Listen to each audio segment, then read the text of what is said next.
So Jill, we're going to let you take it away. We appreciate you giving us your time this morning, and we're excited to learn from you. And if Thank anybody, you. no, my pleasure. Just wanted to say too, if anyone has questions, if you're on Zoom, feel free to unmute yourself and ask, or if you're on, or you could drop it in the chat if you're more comfortable with that. Also on Facebook, drop it in the chat, and we'll make sure we get those questions to Jill. So Jill, the floor is yours. Thank you so much. Thank you. I appreciate that. Yes, sincerely, I do like questions and feedback. I actually teach this class at 5 of the community college locations, and it's been very successful. I've taught it for over 8 years. I've been in real estate for almost 25 years. So it's been a long, very interesting ride. Actually, before I got into real estate, I owned my first investment property. It was by chance. I was a student at the University of Illinois, and I had come into a little bit of money. I was going to buy a property, and there was a duplex in my price range, and I purchased it, and it paid my rent and mortgage the whole time I was in college. Kept the property for 12 years, only had 4 tenants. So that's pretty good lasting power. And it just by luck, it was far enough off campus. So I really only attracted graduate students, which was also a plus.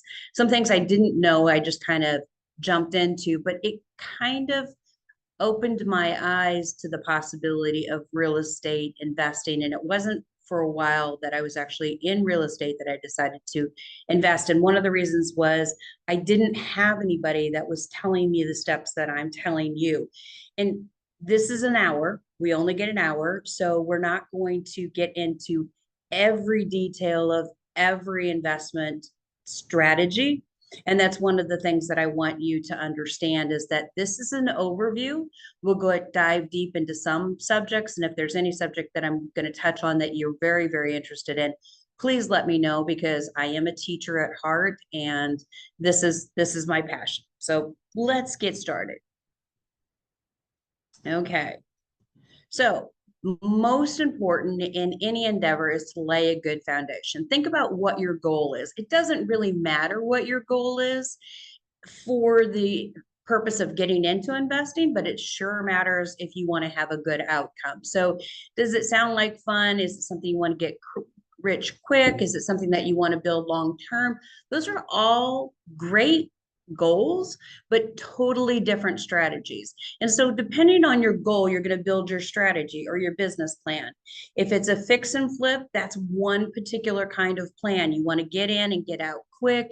You want to have everything set up before you even close on the property. You want to have good, solid numbers that you're working with for your after repair value. If it's hold and rent, you're not necessarily looking for a get rich quick. You may not even make a lot of money on the rent, like in Texas and California, but you're going with the appreciation value in the long term. Building wealth, that can be a strategy where you mix fix and flip and hold. It could be all kinds of things where you're networking with other investors. There are just many other ways that you can build wealth through real estate, but you have to have a really good business plan to do that. So no matter what your goal, no matter what your plan, it's going to depend a lot on your budget. Your budget has to include not only the purchase price, but the cleanup and repair and holding time. Many people forget about holding time. What kind of costs are in holding time? Well, your electricity, your water, all of the taxes, all of those kinds of things, HOA fees, that's all in holding time. And that's going to add up quickly the longer you're into your project. So that's another reason why you want to get in and get out quickly. Cost of sale. Always figure that in. Cost of sale, if you're going to do a flip or if you're going to do some short-term hold, put that right in there, because you are going to end up paying an agent on one side or someone to help you on one side or the other. Management fees, if you plan on holding these properties, I would highly suggest that you work with a property manager. If you're not working with a property manager, you now have a second job because you are the property manager. So if you really want to make wealth, wealth is defined as passive income, then it should not be your job. Your job should be the monitor of this project, not the maintenance person. Your lost rent, always have to figure that in. at loss of anything. If you're doing a flip, make sure that you have a little bit of a cushion in there for oops factors, because I guarantee you, you will find them. If you have a rental property, there are times where there's going to be a lost rent. Who knows when a COVID's going to happen again? You just need to have backup money to cover yourself. There's nothing worse than getting 3/4 the way through a project and running out of money.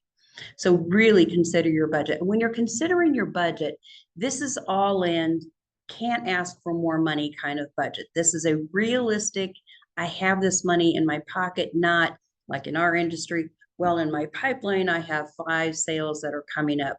We all know how quickly things can fall apart. And then you're back in the same situation where you don't have enough money to close. So make sure that you have resources available to complete your project or help you out when you're in a oops situation. How much time do you have? That's a really difficult question for people to answer, I've found, because I think the desire outweighs the logic sometimes, and we get ahead of ourselves. The most important thing to do is sit down and build your vision. What is your goal? What is your business plan? What is your budget? How are you going to make it all come together? Who are the people that are going to be there with you? What is your strategy? What are your weaknesses? Pay attention to your weaknesses. You don't have to know everything, but you have to know people to ask. So building your vision is very, very, very important. Finding the deals, it takes time. That's probably my number one question is, how do you find the deals? Well, if it was easy, everyone would do it, and they wouldn't be deals. They would be all gone. So it is very difficult to find deals. So you need to make sure that you have time to find them. Getting it ready for the market, that takes more time than you think it will. You may project that this is going to be a month-long process, but then you find out that the wall that you moved was wired with extension cords, and you've got to have an electrician come in and rewire the whole thing. No kidding, that happens. So finding your deals is very important. Getting it ready for the market, making sure that all the details are in process. It's a really good idea to kind of chart out on paper how long you think things are going to take, and then actually have a conversation with your contractor about what their expectations are. Because oftentimes you'll set up a schedule and they'll say, fine, I can do that. And then come back with, but I've never done it in that amount of time. You were being unreasonable. So really have those conversations about, do you really think we can get it done in this amount of time? It's very important because it's going to go back to your holding costs. The longer you hold it, the more holding costs you're going to have. You could be taking long enough that you're going to be out of the market season. So getting ready for the market, get in and get out, whether it is a hold and you want to get a tenant in there, or it's a flip and you want to get your money back. Maintenance. How much time do you have for maintenance? If you're not going to hire a property manager, it is your job to do those. How much time do you have to actually answer those phone calls and be there for your clients? Client retention is very, very important when you have a hold. Whether it's a hold or it's a flip, change is expensive. When you think about on a hold and you've got a rental, every time you change tenants, you've got to do new occupancy inspection, you've got to clean up. There's a lot of expense in that. So try to hold on to, in a flip, try to hold on to as much that is there that you don't have to replace. On a hold, try to hold your tenants in place for as long as you can. Okay, so now let's talk about ground rules. Number one, admit that you don't know everything. Like I said, I've been doing this for almost 25 years. Things pop up that I have never heard of, never experienced, just haven't come across, or that is changed. You're here in this class right now, so you're obviously learning based. Good on you. Keep that up. Just realize that you're going to have to ask people for help. It's okay. It's actually a really good thing because you're building connections too. What is your area? So what do I mean by what is your area? Well, in one instance, does the product that you're looking for even exist in all areas? Such as, duplexes and fourplexes. They're not everywhere. They're not in the St. Louis County as much as they are in the St. Louis City or maybe North County, so on and so forth. So in that case, your area would be there. The other thing about your area is, let's say you're looking for a rental. Well, you want to look for an area where you can buy something relatively inexpensive and has a good high rental population. So you can fill it up, make sure that you have 100% occupancy and zero vacancy. The other thing is, if your budget only allows, it's a minimal budget, it's a very small budget, you're not going to be able to go to Ladue or Town and Country and look for something. You just can't do it. The other thing about it is that, and I'm going to skip down to municipality rules, there are 88 distinct municipalities in the St. Louis metro area. Some of them play nicely, some of them do not. So when you're looking at an area, it's a good idea to find out what are the municipality rules. How many inspections do you need to go through? Do you need to go through Metro Fire and the municipality? Do you need to go through St. Louis County, the local municipality and Metro? Those things can be really expensive, and sometimes they conflict. What they're asking for in one conflicts with the other. You kind of want to know what the ground rules are when you're going in. The other thing are contracts 101. I mean, we learn those. We're in real estate. It's our job to know what the contracts are. But let's say you are looking at a courthouse property or for sale by owner. You need to know the basics of that contract and how you can set yourself up to be safeguarded and in the best negotiation position. Home repair 101. You don't have to know everything about home repair, but if you're hiring a contractor to do a job and they say something outlandish about the process, how are you going to know if you don't have any background in that at all? Good way to get that information is go to YouTube. The internet is amazing. And again, you don't have to know how to do it. You just have to know what to look for, pros and cons. And when you're getting your contractors, those contractors should be referred to you by someone you like and trust, not just my Uncle Joe has a toolkit in his truck. Not going to work. Is Uncle Joe insured? Is Uncle Joe going to be able to come back and fix the mistakes? All of those things. So you really, really need to think about home repair in light of what would you do in this case? What would you want to see? What is going to be the product that fits into that market? Because it's not going to be the same finishes everywhere. So what is comparable for that market? And how are you going to make sure that your contractors are working for you? If you're going to have a hold, you need to know what tenant rights are. A hold is obviously a rental. You need to know tenants' rights. Missouri is a state that protects tenants and they protect buyers. You're not on that side unless you're buying your property. You're on the other side. So what do you need to be aware of to safeguard yourself and your property? Municipal rules, we talked about those. Bookkeeping and taxes. It's very important to have a very basic idea of bookkeeping and understand that we're independent contractors.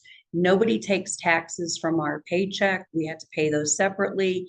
And if you're going to have a hold, what's deductible? What should you be looking for? If you're going to have a flip, again, what's deductible and what is your capital gains tax going to look like? You need to have those conversations and make sure that through every project, you do very good bookkeeping. You don't have to be an accountant, but you need to keep receipts. You need to keep a tab.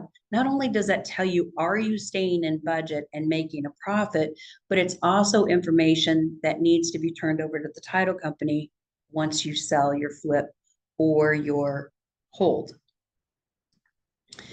Outside staff. This is not a loaner's project. These are projects where you're going to need other people. You're going to need other support. Real estate professional. That could be you, it could be someone else. It doesn't matter, but you do need to have somebody to make sure that you're working with good comps, to find other deals. And it's always good to network with real estate agents. Even if you're not going to be using them in this transaction, you don't know who they know and what properties that they're aware of that can come up on the market. I've gotten a good amount of the properties that I've either purchased for a hold or purchased to flip through other real estate agents who found out about them but are not in the market for that product at this time. So don't disregard other real estate agents. The other thing about that is if you build a good network of real estate agents, when you're in competition with other agents and you have a good rapport with that listing agent, chances are going to be favorable that your offer will be accepted over the other person's offer, even if the other person's offer is higher, if you have the reputation of getting it done. Doesn't matter if you accept a higher offer, it's not going to get done. Doesn't put you in a good position. So networking with real estate agents is very, very important. I'm going to see if this will let me scoot down. No, it's not going to. Okay, so Jump in real quick. A couple of questions or a question that popped in. Do you sure. recommend these software or CRM programs like to manage the properties or to manage your flips that you're doing? Yeah, I've used a couple of them. Microsoft Projects is one. That's a really big program. My husband actually uses it. He works for the Department of Defense and they do contracts. That's a really big one. So if you've got big projects with moving parts, it's pretty easy plug and play, but it is a big program. Another one that I've used is ClickUp. And they have a free trial that you can use that one. I like that one because you can include your contractors. It has timelines, all of those things. But start simple and again, lead with revenue. If you're not making money, don't spend a lot of money. Excel is your friend. Excel program, simple, easy program. I use Excel from the very beginning to the very end, even if I'm using the other programs, just because it's something I'm very familiar with. And again, if it's not easy, we won't use it. Yeah, agreed. Yeah, that's great. And Leo just posted ClickUp, I think, too. So Yeah. on that and Yeah. check. Yeah. ClickUp is good. Is it? Okay, good. And we had another question that you might be getting to as you keep moving into this. So if you are, feel free, we can just wait. But it says, what financing options are available for new investors? Good question. I get that one a lot. The two big questions are where do I find it? How do I finance it? And both of those questions are kind of open-ended, even for the answer. So yeah, there are a lot of people that you can work with. Home equity loan is a really good way to go, even though the interest rates are higher now than they were before. A home equity loan is a little bit easier to work with than a bank or even a credit union. I'd go to a credit union before I'd go to a bank. They have more options, more portfolio loans. Then I would go to smaller, more local banks that work with investors. I have quite a few lenders that will work with investors. It almost has to come down to what kind of project you're doing to what kind of financing you're getting. It really does. I've had some investors that want to buy rentals, but because right now the HOAs are having such a difficult time with insurance, these are becoming uninsurable or you can't use a traditional loan, but you can still use a bank that uses a portfolio loan for that specific issue, but not every bank will do that. So it really goes back to your specific product has to go to a specific type of lender. Now, of course, there are also private financing through family and friends. I would definitely pay them interest and get that interest in writing what you're going to do up front. There are also hard money lenders, but be careful with hard money lenders because they have a lot of fine print in their agreement. Their goal is to take as much money from you as possible. And a lot of times they charge points on top of interest. So interest from a hard money lender can range from 9 to 23%. I mean, I've seen it that high. And then points on top of it. And points are equal to 1% of the purchase price. And I've even seen them elevate it to 1% of purchase price plus any additional funds that you add on there. So anytime you have to add more funds for rehab or whatever, they add an additional 1% for that extra draw. So be very careful about that. It probably is an easier question to answer one-on-one going over your particular project. And I'm available for any questions. I am a teacher again, so ask away. We did have Lisa just asked, did I hear correctly? The first place to go is a credit union. Over a bank. Or yeah. Definitely over a bank. I wouldn't say that's necessarily the first place to go. It just depends on the project. But if you're an investor just starting out, I would either go to the credit union or look at your home, see if you can get a home equity loan. But I mean, there are many different ways to finance. You can even go in with no money at all. If you did a lease purchase and then used that property to flip or to lease to somebody else, you sandwich yourself in the middle. You don't have to have any money because you're using their money to pay the original and then moving on from there. And I know that sounds confusing. I'll break it down for anybody who really, really wants to learn it offline because it's a whole strategy by itself. Yeah, and I would say too, Jill, like if you have a good plan in place, it's pretty easy to find the money. Like flip houses back in the day and bought rentals like from 05 to about 2011. And you know, in 05, I was a 23-year-old with 104,000 in student loans, a mountain of credit card debt collectors calling me, and I had people begging me to take their money to invest it. So it's so my point is, you know, I was not like I always did good by my investors and always made sure they made a return. But if you've got a good plan, I had a good plan in place. I had a good system for flipping houses. I had a good system for buying rentals. So if you have a plan in place, it's pretty easy to find the money once you let people know what you're doing. There are lots of people that want to invest that don't have the time, but they want to earn on their money. That is so true. That is very, very true. That's why when I go back to build your vision, that's the plan. I mean, and think outside of the box. How can we do this? I mean, just like I'm sure that when I said you could do a lease purchase and then turn around and lease purchase it to somebody else, that's blowing some people's minds. They've never heard of it. Other people are like, oh yeah, I've done that for 10 years. So get open-minded. That's kind of the base of our whole job, is that we are problem solvers. Do it for yourself. Totally agreed. Yeah. All right. All right. So conditions that affect your plan. Of course, acquisition. Always, always, always, you make your money on the buy. Doesn't matter how much you sell it for. If you bought it for less, you would be making more. So you always make your money on the buy. And that's going to depend on supply and demand, whether or not you're leveraging your money. Grants and tax abatements could be there. So it all boils down to, though, the final price, what you acquire it for, with all of those things. And then holding, rehab costs, whether they change, whether supply is available, your utilities that you're using over time, the insurance, the taxes, the time that you're holding it.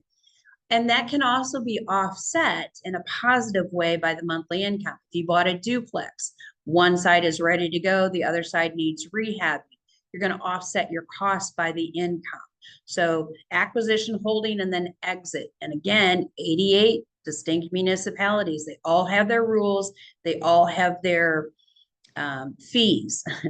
That's how they stay in business. So they are going to keep up with those fees.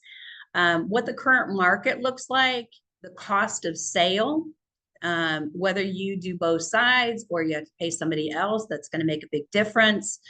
New construction. Now, how new construction is going to affect your exit strategy is, look at it on one side. New construction, if they could buy a brand new house for similar price than what you're selling for, why would they buy yours? So you got to look at those things when you're going into an area. Does it have new construction? The other side of new construction, though, is it's developing. That area is developing. And if you want to buy in that area and they want to have the charm and character and existing trees, then they're going to choose yours, but use the new construction in that area as an indicator that that area is thriving and growing. So new construction can be your friend or your enemy, but be aware if new construction is around.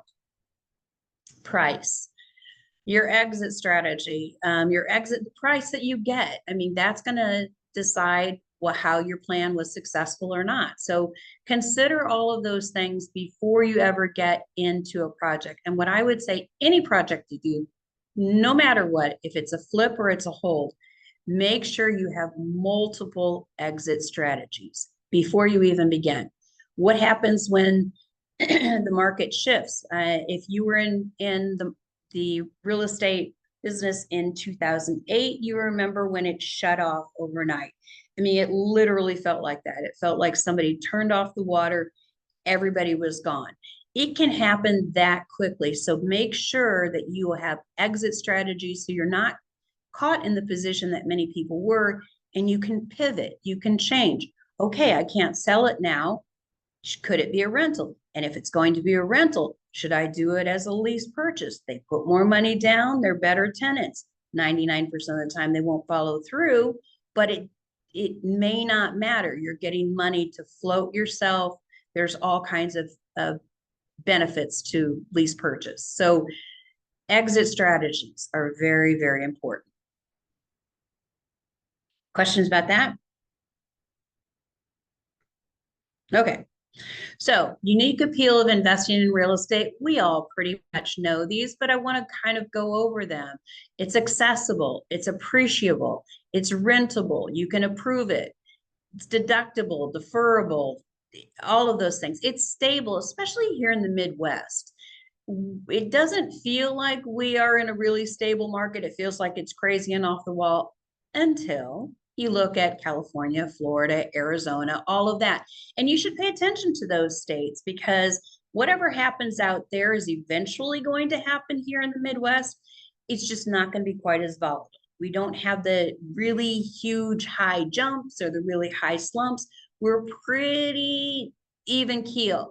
We've been about 4% appreciation annually since I started in real estate. And it's some higher, some lower. It depends on the area. And you can't just say, okay, I know Wildwood, it's always going to be profitable. It's always going to raise. That is not true. There are some neighborhoods in Wildwood that are not appreciating at the same rate as everybody else. But it's a stable market. That's my point most of the time. It's livable. If nothing else happened, you could move into that property if you had to. And you can leverage other people's money. I don't know of many ways that you can leverage other people's money to invest in the stock market. Maybe, but I've heard a lot fewer people do that than to be able to invest in real estate. Okay, so the question that came in on rentals, is it better to buy a cheaper home with a good monthly return or buy a higher priced home in a better neighborhood with a higher appreciation rate? Yes. I know that's a terrible answer, but it just depends on how much money you have and what you want to accomplish. If you're going to buy a property in a higher priced neighborhood, then, and you're not going to get a whole lot of cash flow, what you're working on there is the appreciation. How much is that property going to be worth later when I need to sell it? How much can I leverage it for? If you're trying to do a BRRRR, you're going to get a heck of a lot more money out of a higher priced property than you are a lower priced property. So it just depends. Are you going for cash flow or appreciation? It's completely different things. They can complement each other, but you're not necessarily working both of them at equal. So like for instance, Austin, Texas, you don't buy for the cash flow. You may not even make cash flow on a rental. You buy for the appreciation. Here in St. Louis, we have the luxury of having cash flow. So if your goal is to have cash flow, buy a lower property where you can get a lot more money out of it. Eventually sell that property and move up to the next level. Your goal if you're holding properties is to get as many doors in one spot as possible. And the reason that you want to get as many doors in this one spot as possible is because it controls your costs. You can use the same toilets in every unit. You can use the same paint, all of those things. It's interchangeable. So it's quick and easy to replace things. You have a management company that goes to one location. So it just depends on what you want. Here in St. Louis, you can still buy properties. I bought a property in Jennings for $21,000 and get $850 a month rent. That's a great return. There are condos in Hazelwood that you can buy for $65,000 and get about $1,200 a month rent. It happens. Are they easy to find? Heck no. That's part of it. You've got to have the time to find the deals. I hope that answered your question. I think it did. It makes a lot of sense. It's figuring out what your plan is. Exactly. Yeah. Figure out what your plan is and then go with that. And the thing is, figure out what your plan is and stick with it. It's terrible if you figure out what your plan is and then go, oh, shiny object. You can't do that. I want both cash flow and appreciation. Don't we all? And that was always my model with rentals. I would buy lower properties, cheaper properties to get into with a higher cash flow, higher cap rate than not really playing on the appreciation play. They wouldn't appreciate as much, but they cash flow. And so that's what I would look for. That was my model, or is my model. Yeah, I would agree with that 100%. And they still appreciate at a pretty good clip, especially when you've got a lot of outside investors that are trying to invest in St. Louis because it is so cheap. I mean, I work with investors all over the world. They don't care where they buy. They just want to see that their money is making a profit one side or the other. And when you buy a property at 21,000, then turn around and sell it to them for 50, they still think they're getting a deal. I mean, they are, but not as good a deal as you did. Yeah, exactly. Yeah. Question on, do you have a management company to handle them? Which I believe you answered yes. Yes, yeah. I do. And I'll share it with you offline because I'll share those things with you offline because management companies, just like contractors, are good until they're not. It's the truth. I mean, think about it. When you have a management company and they're good, as soon as everybody hears about them, they get really busy and they're not good anymore. So same thing with contractors. They get busy, they drop the ball, they get bored, all of those things. So always remember, this is a dynamic business. It's not, I set it in place, it can run by itself and I can ignore it. That's not how it happens. You really do need to pay attention to your money and what's happening with it. So management companies, I do have, but that's not to say that I'm not looking for others. I'm always looking for others because there have been some times where I've kept a management company for 4 years. There are some times where I've gotten 4 different management companies in a year. So that's a really good question. And if other people have management companies they want to recommend, I'm open for it too. Another question too, what strategies are you using to find deals? Anything I can think of. Absolutely anything I can think of. I attend real estate investment groups. I look online. I check the MLS. I go to the courthouse and see what lists are available. I door knock if I'm looking for a particular area.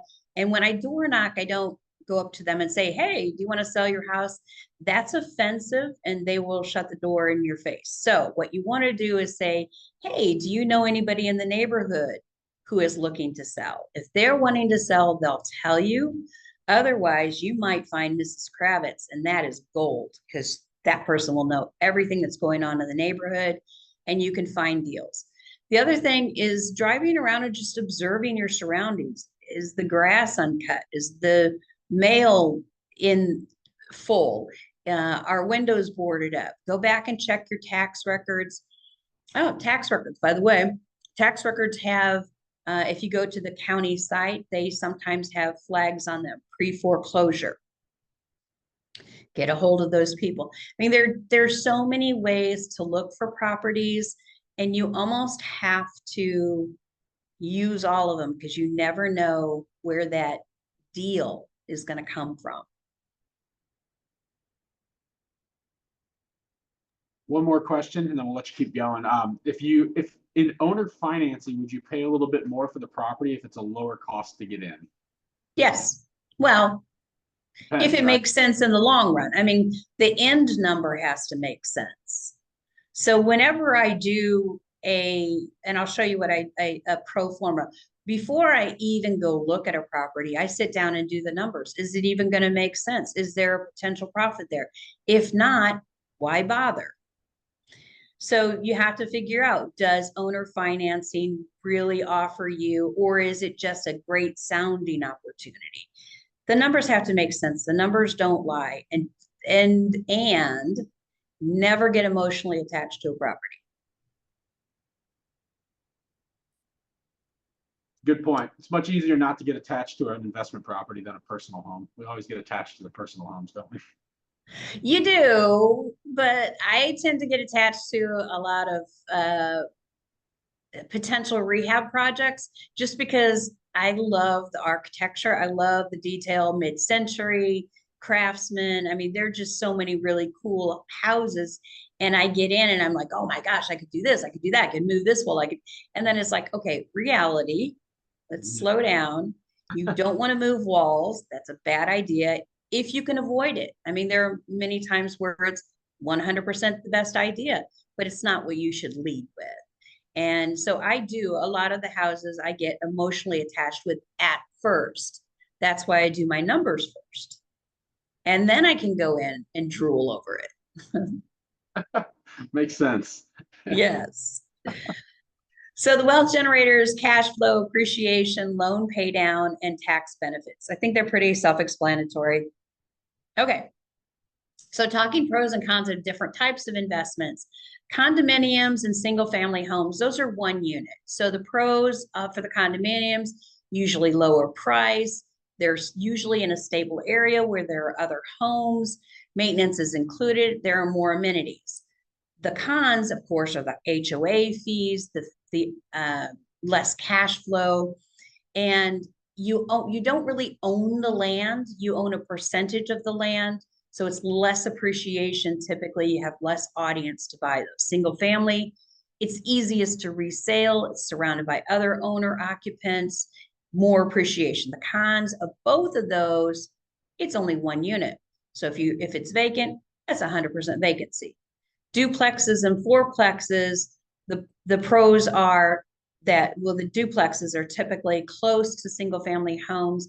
Multifamilies like 3 and 4 are usually in a more transitory area. They have more duplexes around them. So, just by nature, duplexes and multifamily, the con is that there's less appreciation. There's more opportunity for damage because you're going to have a larger number of tenants. And then, of course, the bigger the unit, the more tenant conflict you can have. Although also on the pro side of multi-units, you can maximize the financial impact from the vacancy, and you can economize to scale. So that's what I was talking about earlier. Same toilet for every unit, same sink, same paint color. You can vary 2 or 3 types, but it should be so easy. You make it a system. What do you want to do? What do you have in storage? You can buy things in bulk. It's easy to tell the the contractor, hey, I want agreeable gray, which seems to be the color of the last 2 years. It just makes it more of a system. And the better your system, as you were talking about before, the stronger an investor you are. Anything 4 units and above is considered commercial, and that changes everything. It changes your loan type, that changes your management, that changes your taxes, it changes everything. So that's a completely different animal. Right now, we're talking about residential. Okay, reasons to go to real estate investing meeting. I definitely say go to as many different kinds of real estate meetings as you can. Don't buy anything. Please don't buy anything. Almost every one of the real estate investment meetings will talk about, oh, we have this foolproof package for X amount of dollars. You can plug and play this program and it works. It does not. It does not. Most of the time, those are set up for their specific deals. And we've talked about how many different variables there are in every different kind of investment strategy or every different goal. So how can one kit fit everyone's desires and goals? It doesn't. And people end up spending a lot of money for hope that this is going to give them a guided relationship through the process and end up just losing money. If you want to spend money, use that money as a down payment on a house. But go to these meetings. So learn local information about what's happening in the area. I've learned so much about what's going on in the St. Louis metro area that I never would have found out just on my own. Right now, we've got a lot of local projects that are going on, and I don't know if everybody knows about it, but if you don't, this is a really important year for St. Louis. Next year, 2025, the Geospatial Center is going to be done. If you're not familiar with that, it's the largest government project that's going on right now, and it's here in St. Louis. It's all the government mapping and defense, and it's a pretty big project, and it's going to bring a lot of people in, a lot of attention. The Taylor Swift project, if you're not familiar with that, out in Chesterfield Valley, that's a pretty big happening. That will be done in 2025. The Safari project that's up in the North County area, that's going to stabilize that area and bring a lot of jobs in. Those 3 projects alone is going to put Missouri on the map. And it's funny because I keep getting text messages or email messages from my friends all across the United States, and actually from my sister in New Zealand about Missouri. And I think it cracks me up. Brentwood, I just moved there recently, and it was named the top 15 cities in America to move to for infrastructure and fun things to do. Like, oh, good investment. Missouri, St. Louis comes up on the top places to live in a lot of Newsweek and other sources because we are number 2 in the nation for free things to do. I don't know if you knew that. Behind DC, we have the most free things to do. That's pretty important. We're very centrally located. We're very inexpensive. We have a pretty consistent appreciation. A lot of startup companies were happened here. Scott Trade, The Square. Oh, so many. I can't even think of them. I'm blanking. But be aware of what's happening in St. Louis. It's a pretty amazing place. And if you're from here originally, take your blinders off. Things that were not good places before are thriving now. Don't miss the opportunity because you have blinders on. Also, going to a real estate meeting, you're surrounding yourself with like-minded people. You're connecting with experts, finding out about zoning and other committees and that happen. You're finding joint venture partners. You can also help others. If you've done a flip before, if you've done anything in real estate, you have useful information for other people. I have found as a teacher, I learn as much from teaching as I do being a student. So be the teacher. It's kind of fun. You can build your team, use recommended vendors and find out why they recommend them. What was their cooperation with other vendors? Did your painter work with your electrician? Did they stay out of each other's way? Or was it a big fight that you had to come in and babysit? Just get busy. The quote by Maxwell Maltz is, even a step in the wrong direction is better than staying in one spot all your life. It is. Moving forward, you're going to make mistakes. I promise you will make mistakes. It's just a part of life. But you have to remember, if you don't make a mistake, you don't learn anything. Why would you change anything if it works? Right? Okay. Now we're going to talk about how to acquire properties. That was a question earlier, and here are some of the ways. So real estate agents, you can find properties on the MLS, but that's the most expensive way to do it because they already have the commissions built in. They want to get top dollar usually. So that's oftentimes the most expensive way. Driving neighborhoods, real estate, estate sales where they're willing to sell the property to. Friends, families, attorneys, accountants, morticians, banks, you name it. If they're working with people, they might have a home for you to check out. Investment clubs, FSBOs, and I say do your homework about the price and condition, because a lot of times for sale by owners want to sell the money because they want to save the money. They don't want to pay for commissions, but they don't necessarily have the value without that. If you're putting the commission in, but you're not paying it, then what are you actually getting for that money? So pay attention. Door knocking, bandit signs, courthouse. Be very careful of any courthouse or auctions. We'll talk about that in a second.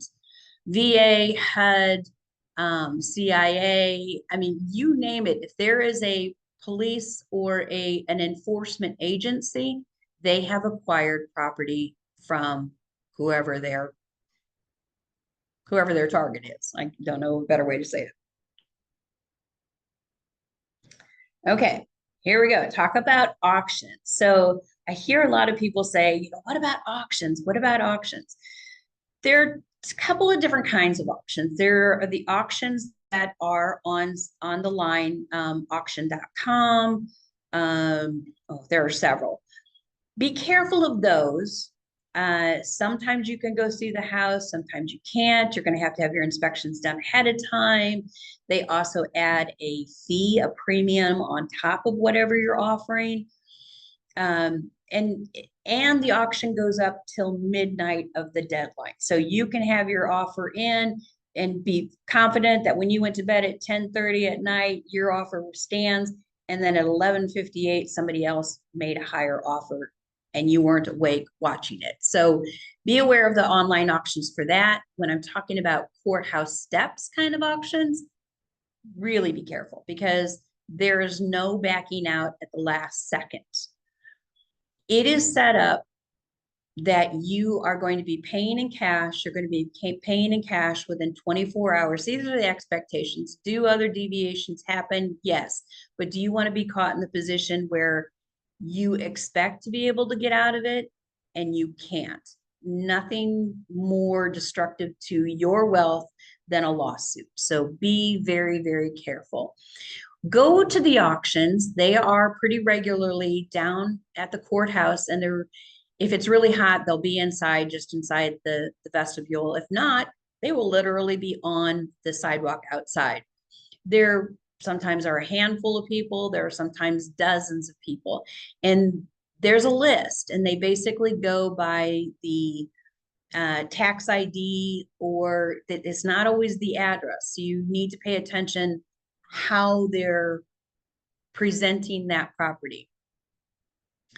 You literally bid right there. And once it's done, you give your information that has been registered to the auctioneer, and then you are expected to come back with a cashier's check for that property within a short period of time. Stand there and listen to it and watch and gain all the information before you play. It's tricky. When you go there, you have to bring an ID. Your voter's registration should be already done. Read the terms, and most of the time the sales personnel can answer your questions about the auction. They won't be able to answer your questions about the homes. Hey, Jill, with the courthouse steps too, you don't see those properties. It's hard to get into them. So you're buying them kind of sight unseen as well. You don't really know what you're getting.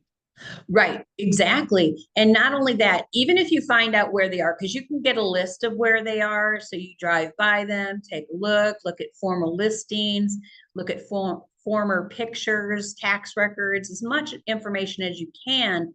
But be very, very careful, because you are not supposed to be walking that property. You're not supposed to be looking in windows.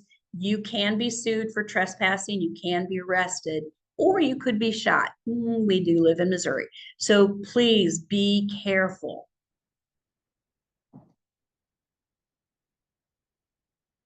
I hope I didn't scare anybody about the shot part. Sorry. So this is a picture of my basic pro forma, and it's a very basic Excel spreadsheet. I actually started doing this, Jay Papasan, if you guys are familiar with The Millionaire Real Estate Investor, he is one of the authors of that book, and he got me started on this to use this. And this was actually his one that we used several years ago. I've developed more complicated ones since then, but I did this one because I want you to understand how easy it is. You just put in you fill in the blanks, the price, how much you want to discount it, how much of a down payment, let it auto calculate things. And then figures out your all-in purchase, your monthly mortgage payments, your cost of repair. Now, let me give you a little tip. When I do flips and I'm looking at my pro forma before I've ever even seen the property, I do this. So how do I know how much it's going to cost to repair? Well, I look at the pictures that are there. I look at past listings to see if anything has been done recently, like roof, windows, things like that they might advertise. And then I kind of go, well, this looks like a pretty medium rehab. I might need to replace one, maybe two systems, HVAC or roof or windows or plumbing or electrical, but not all of them. That's what I consider a medium rehab. And at that, I start with $40 per square foot. Just a general rule of thumb, $40 per square foot. That will give me an idea of my repair costs. Can it be more? Absolutely, if you're working in a higher end house. And don't forget, the square footage does not include the basement. If the basement is finished, you got to add that onto your square footage before you look at your potential repair costs. If it's a really light rehab where you're going to go in and paint, really do not much of anything except clean up and get out, you might go as low as $25 a square foot. But on average, 40 is pretty good.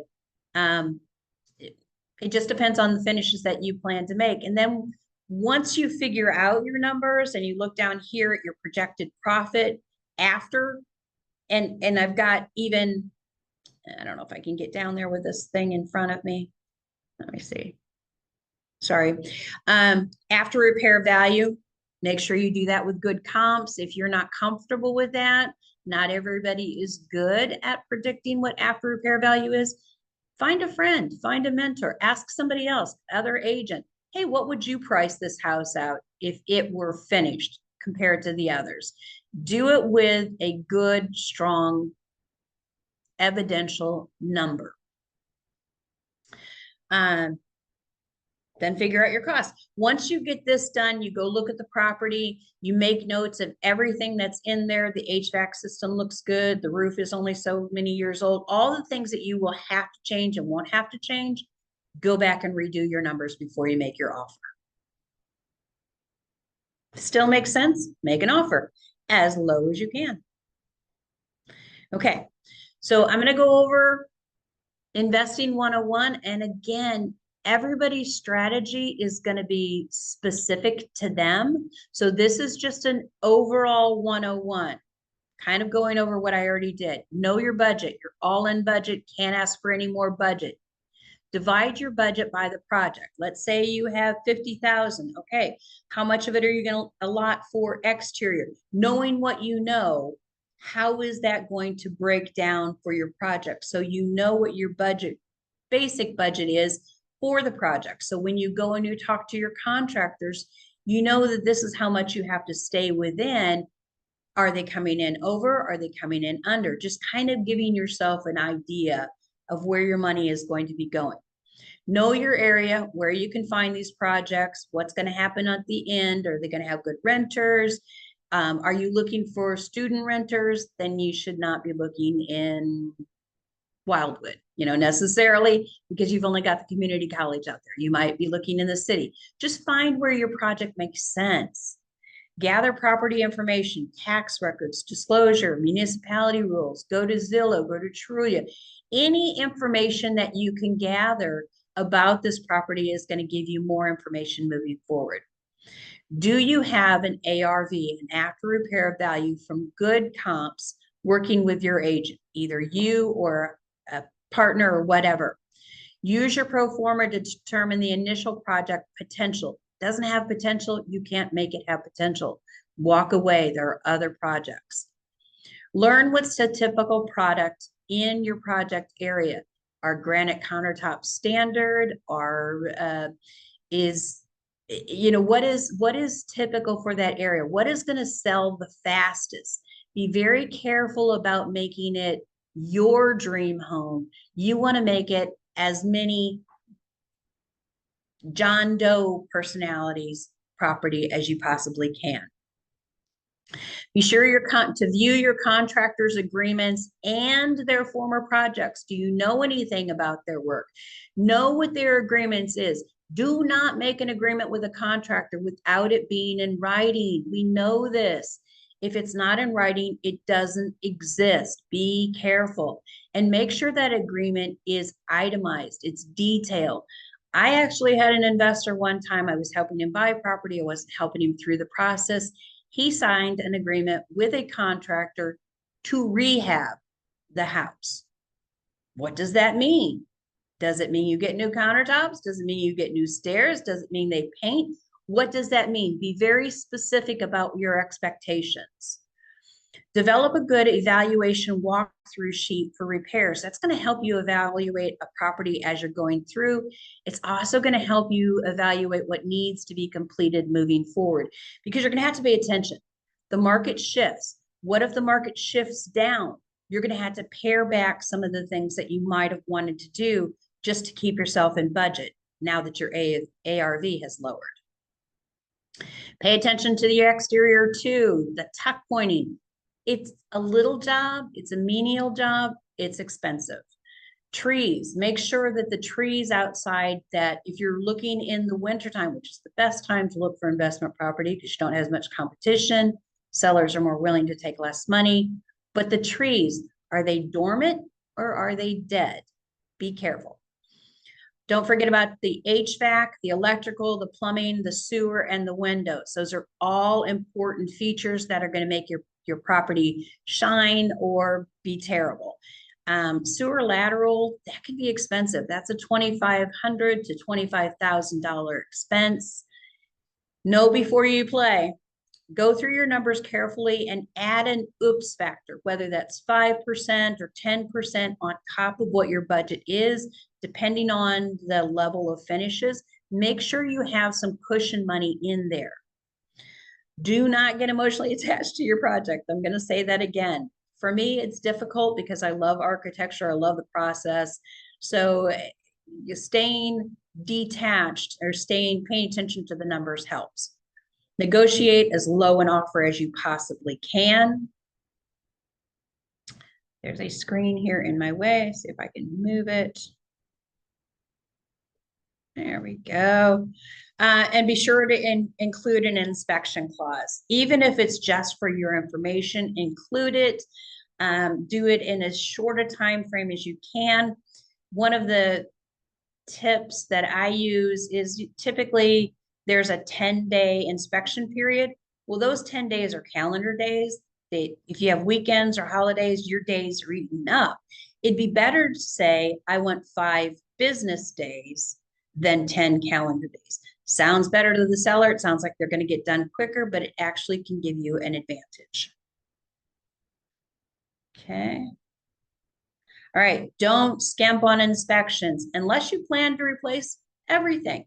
When you walk into a property and the lights are not on, the plumbing's not on, you have to expect to replace them. Do not assume that they work, because if they don't, you have just blown your budget. Be careful, do inspections. If you're still serious, walk the property with your contractor. They can point out things that you might not have caught. It's always a good idea to have a second set of eyes.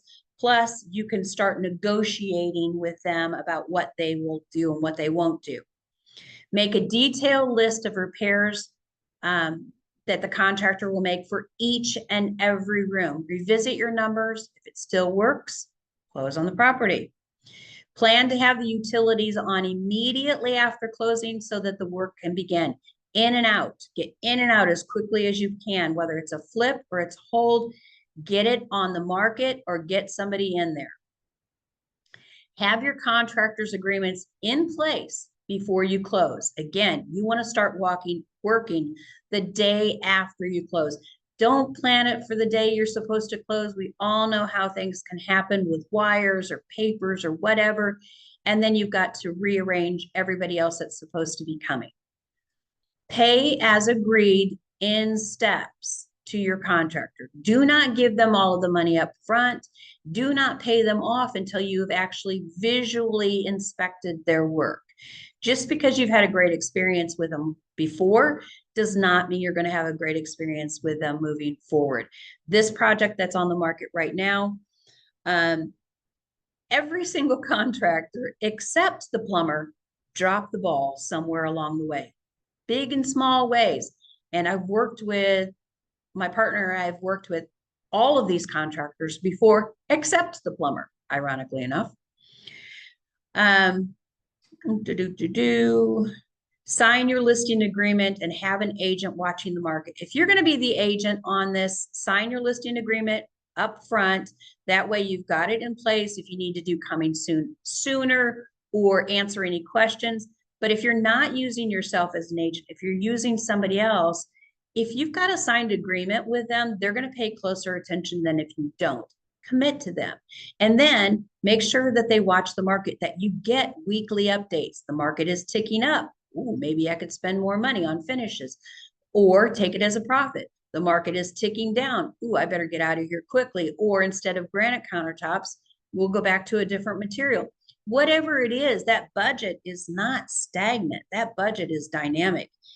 If something happens here, something's got to happen there. It's just got to be balanced. You've got to pay attention. Stay in budget and on schedule. I mean, that goes without saying, but do pay attention. You've got to look at the budget constantly. You've got to look at the schedule constantly. I suggest that you make a detailed schedule of what you think it's going to be. How long is it going to be to redo the kitchen? How long is it going to be to do the plumbing, the electrical, all of those kinds of things, so that you not only have a good idea of when you're going to be on the market, but you have a good idea if you're on schedule or not. Be prepared for unexpected problem solving. Goes without saying. I promise you will find things that you did not expect. If you're ready to pivot and work on those things and you have an oops factor in there, you should be fine. Clear communication and records of all changes. Changes are where I've seen people lose money quickest. There's a change, we're agreed upon the change, but we're not agreed on how much it's going to cost. And you might think, well, we're not doing this, we're doing this. It should be completely replaceable. That's not how it works. So make sure that all changes are in writing and communicated exactly what you want done. Get municipal inspections done before you release your contractors in case you need your contractors. File a notice of intent. And this is something that people don't know about or they forget about. If you're planning to do a flip, if you're planning to sell that property shortly after you buy it, there needs to be a notice of intent to sell filed so that any contractor can come back and give it a dispute or whatever. It can be cleared. That has to be done at least 45 days prior to going on the market. So if you forget that, you get an offer, your offer is 45 days contract to close, you're in trouble. And you're going to have to get an extension if they even want to. So what I do is when I buy a flip, I file the notice of intention to sell right there at the closing table. I have my title company do it when I purchase the property. Then I'm done. I just want to say that's a really good point to make too. That's something investors forget about a lot. They really do. They really do. So closing. So even as an agent, knowing that if you're working with investors, make sure your clients are doing that because that can stall a transaction. Oh, very quickly. And not only that, it helps to build confidence in you. You're looking out for them. When you give them pieces of advice like that, even if they know it already, it makes them feel like you are there to support them. Okay, prepare the home for exit as quickly as possible. I can't say that enough. Get in, get out as quickly as possible without making major mistakes because you're rushing. That's not the point. Don't rush, but get in and get out and don't waste time. Use professional photographers, professional photos, and staging whenever it's appropriate. It truly is your best outcome. I promise you, any little flaws that bug you are going to get masked by staging and proper photography. Don't overlook bad things, but things that might drive you a little bit nuts might not be such a big deal in the grand scheme of things. People don't have the imagination often to be able to see what a room could be. So if you can help guide them on that experience, and it is an experience, people buy with emotion. So if they're buying with emotion, you want to give them the best experience possible. Nice scents. So think about in your process of cleaning out a house, clean out the vents. There are a lot of really funky smells in these houses that we're going through, and sometimes those are locked in the vents. People can smell that even over the fresh paint. So clean beats new. Just keep that in mind. Planning for an open house or an event to market your exit. Make it an event. This is a project. A project should end with an event. So when you're marketing these properties to flip, it's got to be an event leading up to that open house. Door knock all the neighbors. They've been watching you come in and out. They're darn curious about what's going on. Invite them. The other buyers don't know that they're not buyers. So you're helping to build the auction effect in your property. Thank and follow up with your team. Always do that. If you want to use them again, make sure you thank and follow up with them. Even if you don't want to use them again, it's not a bad idea to let them know what you did not like about them or what happened. Maybe there's some way that they can come back and fix it, and they might be willing to do that if you're open with them. People like to continue to work, and if they know that you're never going to hire them again, just ghosting them doesn't work. Repeat with a new knowledge. Do it again. This is not one and done. This is a process. This is something, if you want to build a portfolio, that suggests that you're going to be doing it again. All right. And coming to my contact information. There's my contact information. Please reach out to me if you have any questions, comments, concerns. I am here. I'm a teacher. I do this a lot. And if you're interested in getting into investing, but you're kind of afraid, I get it. That was my frustration with teaching the investment classes at the community college. I'd follow up with the people. Loved your class. It was great. I attended a bunch of your classes, but no, I haven't done anything. Why? Two main reasons. There's a lot of money to get started and get into it, and nobody wants to do it alone. So for those two reasons, what I've done is I've started group investment projects. And what we do is I look for the property, or it's suggested by the group, whatever, it doesn't matter. We run the evaluation if the numbers look good, and it has to, for these projects, for me, it has to be a minimum of a $30,000 potential profit. Why $30,000? Well, for instance, the last project, we lost the roof in that storm that we had in U City. That was $8,000 right there. So yes, we had insurance, but it didn't cover all of it. So make sure that you have, a good cushion. So that we do. How it works is that there is a minimum of $5,000 invested for the investors. They finance the rehab part of it. They're paid back with a 10% interest plus the education as we go along. Friday emails, updates of what we're going to do, what we've done the last week. Wednesday Q&A. We go and look at the property as a group. We have some group decisions. I have the final decision because we can't hold up a project, but there are opportunities where you can become an investor with minimal risk, and this is just one opportunity. All right.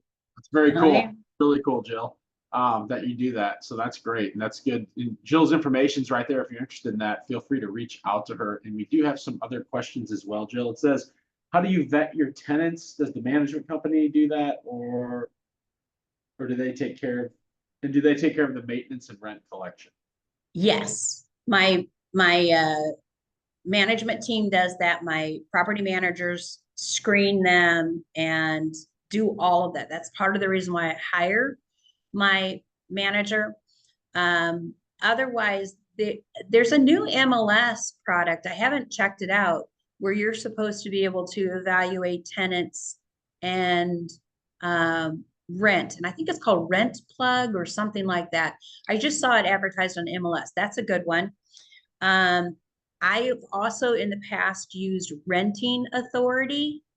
It's one word, Renting Authority, and it's free for the landlord or the owner.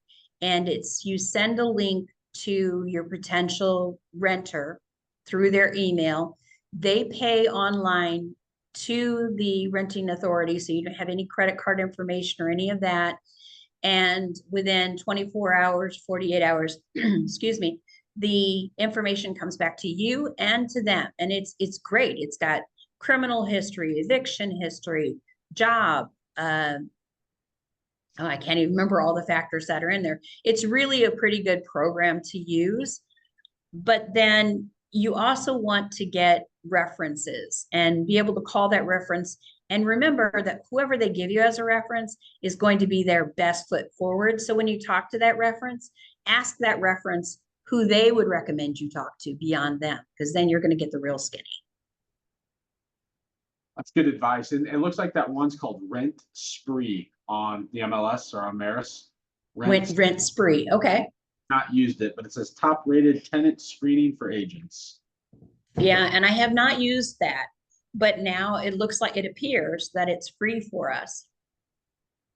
Yeah, so I'd encourage anybody to take a look at that and see what you think and let us know. And a couple other questions too. Jill says, how important is it to have a diversified portfolio, and how should diversification be approached in real estate? Well, it's always good to diversify. You don't want to have all of your properties in one area unless you're buying an apartment building. But I find it fascinating to diversify just because I'm ADD enough that that keeps me entertained. So I have rentals, I have flips, I have multifamilies. I do lease purchases, I'll do short sales. To me, that's part of the reason I love real estate, is because there are so many facets to learn and to work through. But again, we already know diversification is more safe than having all your eggs in one basket. So I wouldn't say leave the stock market completely, but look around. A lot of the big corporations are taking their money out of the stock market and putting them into rentals, putting them into building big apartment complexes in St. Louis. So if they're the money management gurus, maybe we should pay attention to them and focus on real estate investing. Agreed. I think that's a good answer. And then another question: can you explain why there is an intent to sell notice needed for the title company? Yes, so that anybody that might have a claim on that house has an opportunity to speak up. So for instance, if you bought a house on the courthouse steps, you can't sell those right away. There's a right of redemption period. But let's say we're at the end and you put that notice out there. It gives whoever might have a claim on that property to give notice. Or if there was a contractor that you did not pay, the title company wants to be sure that all liens are clear from this property before they guarantee clear title to the next person. Makes sense. Makes a lot of sense. And then another one, what are the most common mistakes new investors make and how can they be avoided? Most common, not asking questions. I'm embarrassed. I don't know what I'm doing. I should know what I'm doing. I don't. I'm just going to muddle through. I'm frustrated. I get it. That's probably the number one, not asking questions, not properly planning, not paying attention to their budget or what's going on. Yeah, we're doing fine. Everything's moving along. No, no, no, no, no. You have to get out there. You have to see the property. You have to see that they're working. You have to make sure, no joke, that the contractors are not high as a kite in your house. It happens. And if you're not there looking at these things, you can be taken advantage of. Yeah, very good point.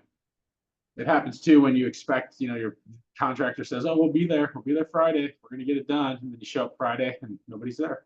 Happens a lot.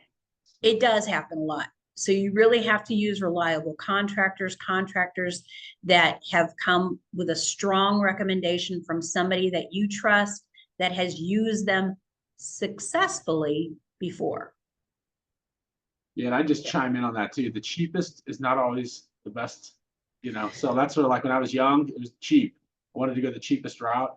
Turns out being a little more headache than it's worth. And so you're absolutely right. Find people that come with good recommendations, not just the cheapest price. Very, very important.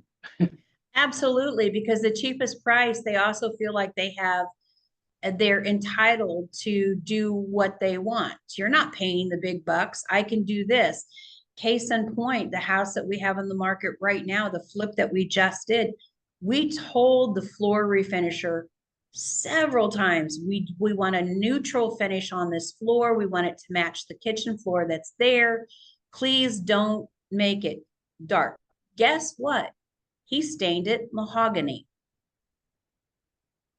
To get it redone is going to cost us that much again. He's not going to come back and do it. He's already made that very clear. There were stains. I had to do this. You told me cover up the stains. I didn't say make it mahogany. It's very frustrating, but then you kind of have to take, okay, big picture here. I could insist that they come back and do it. I could sue them. There are a lot of different things, but then you've got litigation costs. It's going to cost you more than leaving the floors alone. Is it really that big of a deal? Have people come in and look at it. You may hate it. Other people may think, and no big deal. It kind of contrasts to the kitchen floor, which is fortunately how it turned out for this house. Nobody really complained about it. So it turns out it's my problem. Looks like we have one more question here. How do you stay motivated and continue to grow your real estate portfolio over the long term? That's going to be different from everybody. What is your long range goal? This real estate investing can be an amazing thing. If you've got a small child, I suggest buy an inexpensive rental property. Whether you get great cash flow or not, doesn't really matter, but you've got a good resource for a college fund right there.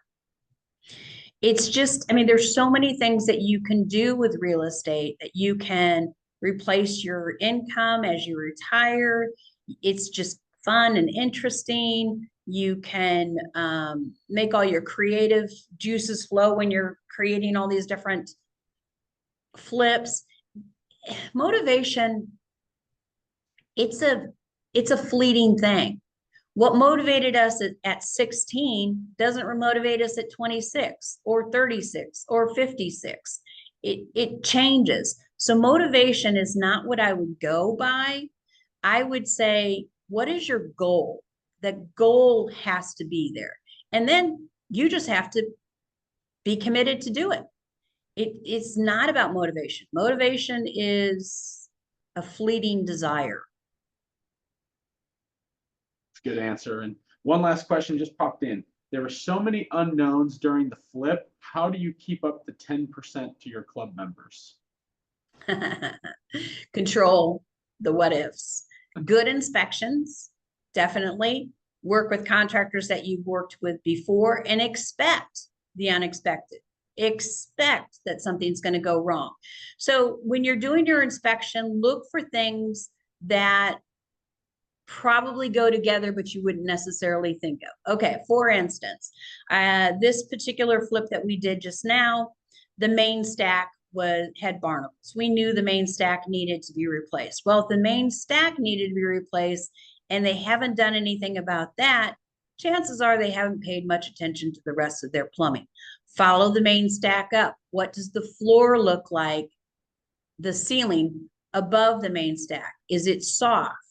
Go to the bathroom, the kitchen that's attached. What do those walls look like? Push on them. If the tile is soft, you bet the wall behind it is soft. Look for things like that where you get a red flag. What around it could be affected? And if you kind of look for those things, and especially if you walk with your contractor, that's another reason why I suggest walking the property with your contractor before you close, so that they can give you an idea of what ifs. And they can tell you about changes in the municipality. If they work in that municipality, they can tell you, oh, U City requires all new owners that are flipping properties to replace all the lead pipes. Did you know that? No. Oh, good. That's a $14,000 oops. So the more information you get from people around you, the better off you're going to be. There are going to be things, I promise you, but that just means that you're going to have to either give up something somewhere else, increase your budget, reduce your profit, all different kinds of things like that. But it's a fluid project. You go in with good planning, good inspections, good contractors, and pay attention. Good answer. I would say too, by flipping a house or flipping homes, you actually become a much better realtor as well, because you start to look at things in the house more in detail. Like you just mentioned there, like how many realtors that haven't been in the construction side of this really ever look at the stack and then look up in the ceiling to see is that subfloor rotted, right? Like a lot of people don't even think to look at that if they haven't done stuff like this. So really getting involved in flipping homes as well can help you become a more thorough realtor when you're doing walkthroughs. Now, again, you're not the home inspector and you're not there to nitpick houses, but there are things that you can pick up or just point out to the client to increase your value when working with buyers and sellers for that matter. Yeah. Let sellers know they need to do prior to going on the market potentially. Like their stack, if it has barnacles all over it, maybe scrape all of those off, make it look a little bit more presentable, maybe paint it, different things like that if it's the old cast iron. So yeah, I think that's great. It's yeah, all very good points. Yeah, it just helps us become better problem solvers. It really does. And also it gives us an idea of how expensive things are.